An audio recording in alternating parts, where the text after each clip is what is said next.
Navigating Spanish bureaucracy can be frustrating, even if you do everything right. You can have months of lag time while you're waiting for an appointment or you're waiting for important visa or residency paperwork to process. And that can be a really big problem if you need to leave Spain or the Schengen area. Luckily, there's a relatively simple way that you can legally leave and, more importantly, come back to Spain while your paperwork is processing. And that's called the Autorización de Regreso, or your right to return, your authorization to return. So in this video, we're going to quickly talk about how to get your right to return, what you need for the process, and kind of our experience with the Autorización de Regreso. Why did you sound Italian? I don't know. I'm Shawn. And I'm Lainey. And this is Days We Spend in Transit with Paperwork Processing. So what is the Autorización de Regreso? Simply put, a regreso is a legal document that says you, as a visa holder, have a right to return to Spain while your documents are either expired or in process. The most common reason to get a regreso is your TA has expired. This is so common across Spain because it's one of the slowest processes of all Spanish bureaucracy. Because what happens is your TA is only good till the end of your visa, and you apply for your renewal of your visa, but the renewal takes a really long time, and now your TA's expired. And then once you get your renewal, the appointments to get your next TA also takes a long time. We applied for our renewal. It's our first renewal in December. We heard back about approval in February, which is hooray. We got renewed.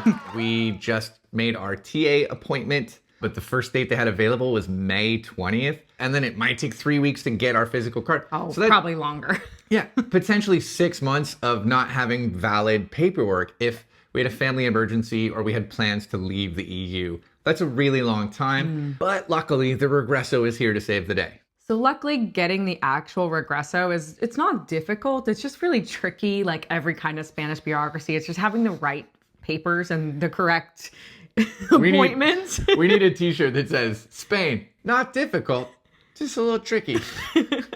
And so the turnaround time to get your regreso is really short because most people need these for emergencies to leave and come back to Spain. Here's the full list of documents that you need for your regreso. So this might look overwhelming, but it's actually pretty straightforward, especially if you've already done some Spanish paperwork, which you have to have done because you're getting regreso. So linked below, we have the Sede Policia website, and there's a list of forms you need and all the links to the forms on that website. So make sure you check that out in the description. Remember, these links die fast. So I'm sorry if you're watching this video in the future. They change every couple of months. But also note, I don't think that's a very complete list. Our friends who have gotten regresos before sent us another list that they emailed to us. And this is actually what they asked for because the list on Sede website is not complete. What do they need? So the first thing you need is 2 copies of the EX13 form. That's linked on the website there. And it's just a really simple form you fill out, very similar to the EX01, which you have already filled out to get your visa. The other thing you need listed on the Sede website is the payment form, which they've listed the Modelo 790 Código 12, but that's not the one that our appointment accepted. At our appointment, we were told that we actually needed the 790 Código 52. So we had to then go back to the bank, pay a different form. So just be prepared. Everything online says you're going to need the 12, but when we went to our appointment, we were actually told we needed the 52. When you get proof of payment in Spain, you have to go to an authorized bank or payment center. For us here in Galicia, it's a banca. You go in, you give them the form, they give you a receipt. You get 3 copies, one for you, one for the bank, one for the office. And then it's like registered with your NIE. It's a cheap form. It's only like 11 euros, 10.72, something like that. So it's not a big deal that we messed it up and we had to pay again. But just be aware, if you get into your appointment and they say you have the wrong form, don't freak out. You probably have the wrong form. So some of the other things that you might need for your regreso appointment include a printed screenshot of your appointment. We didn't need this, but in larger offices, you might need proof that you have an appointment. We just brought our phones. They didn't even ask. Because we had a text message confirmation. So we did need that code in the text message. But our friends listed it, so we're telling you. You also need a photocopy and the original of your passport. This is one where we were confused, so we overdid it. We got a photocopy of every single page in our passport. We did a scan. Lainey worked really hard to put it together into a PDF. We printed it out. Cost a bunch of money. It's in color. She wanted color copies. But we were told that you always bring copies of every page of your passports because they're checking like your stamps. Yeah. And it's better to be safe than to not have that. They only took the first page with the information on there. She laughed and only took the first page. But we've heard from multiple people who've done Spanish bureaucracy. It's always better to have every page. You never want to be sitting in the chair across from someone and you don't have what they ask for. So full copy, a photocopy, and your original or expired TA card. Same thing as a passport. The photocopy needs to be of both sides, so make sure you have both sides printed. Front and back. Front and back. And last thing that you need to bring is a copy of your full flight and itinerary for leaving Spain and returning. This isn't listed on the website, but it was asked for at our appointment. They just want to know how you're getting to and from Spain and your dates. It's a way to confirm your dates. Because the Regreso is not open-ended, they need to know your travel dates.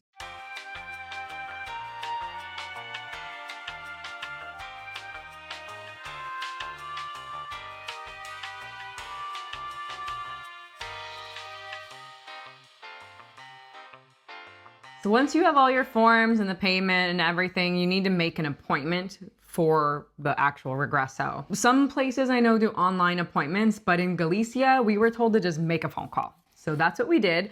We called, and there's links in our description below for all the government websites that list the offices where you can make a phone call and get that appointment. You just need to make sure that that office lists that they process the Autorización de Regreso. Yeah, it can be confusing to navigate these websites. You kind of want to keep it in Spanish, though, so that you get the right wordings. You can do it. I believe in you. So I made the call, and I got a hold of the right office. I made appointments for both of us together. Technically, you can't do two people at once, so our appointments were staggered, but they saw us together. It's not a big deal. What did happen, though, is that we tried to call well in advance of our trip, since we knew we were leaving on a certain date, but they wouldn't see us until about a week before we left. I think it has to do with the Regreso only being valid for a short amount of time. So if you're trying to do this in advance, it's probably not going to work, which is super fun to make you wait till the last minute. Also, fun fact, our appointment was on Valentine's Day. So romantic. So romantic to deal with Spanish bureaucracy. So on the day of our appointment, we arrived 20 minutes early. I don't like to be late. We checked in. They didn't ask to see our appointment or anything. And we waited about 15 minutes until the woman called us into the office. It's a very small office here in Galicia. But we sat down, gave her our forms. She asked us a few questions. We gave her those.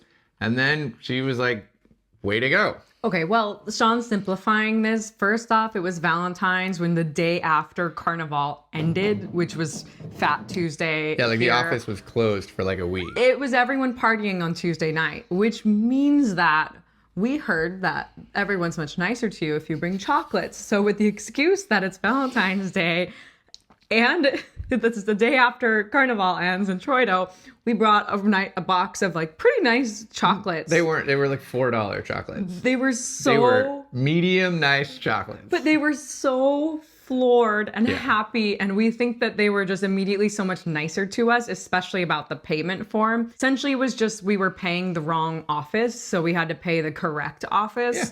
Again, I don't know if you'll have this problem, but if you bring them some chocolates, if you have problems, they'll be really nice about it. I want to be super clear. We did not bribe them with chocolates. The bureaucracy can be daunting, but it's still human beings. So be respectful, be prepared, and if you can, be kind. When we came back 2 days later to pick up our Regreso, they all remembered us as the chocolate people. So that's great. So on that note, picking up our Regreso. At the end of our appointment, they said that we'll receive a text message on our provided phone numbers, but we got the text within about 48 hours. We picked up our Regreso on Friday. It was very easy. We walked in, they said, chocolate people, and then gave us our Regresos. We just literally signed a paper that said, I have received my Regreso, and they handed the single piece of paper to us. Regreso's in hand. Woo! We got it. What's it actually like to travel and return with your Regreso? Well, it turns out it's very easy because they didn't ask for it. Couple things though is we're told it's much easier if you land directly in Spain from Schengen. So we flew through Heathrow directly to Madrid, and we landed pretty late at night, and there was no one in the airport. I think it was like just our flight in the international terminal. And so when we went through customs, the guy didn't ask for it at all. We put our passports up. The guy flipped to the first open page, stamped it, said ciao, and we walked through. Super easy. There's a small chance though that our visa got approved while we were on our trip. So there's a small chance that in the system of them scanning our passport, we were shown as okay. So we are not telling you that you don't need a Regreso. You absolutely need a Regreso. I would have never traveled outside of Spain with expired paperwork ever. Like we've said for everything on this channel, overdo it, over prepare. Yeah. Bring a full copy of your passport. Travel with a Regreso and a backup in a different bag. Don't jeopardize your life in Spain, because living in Spain is great. Is amazing. Okay, well, that's pretty much all we have to say about Regresos. Let us know in the comments if you have any specific questions. If you're watching this video in the future, let us know if anything's out of date and we can maybe update it. You can follow us for more technical bureaucracy breakdowns or fun videos like these that Lainey's put on the screen. Of our life in Spain. Yeah, so thanks for spending your day with us in Spanish bureaucracy. Regreso.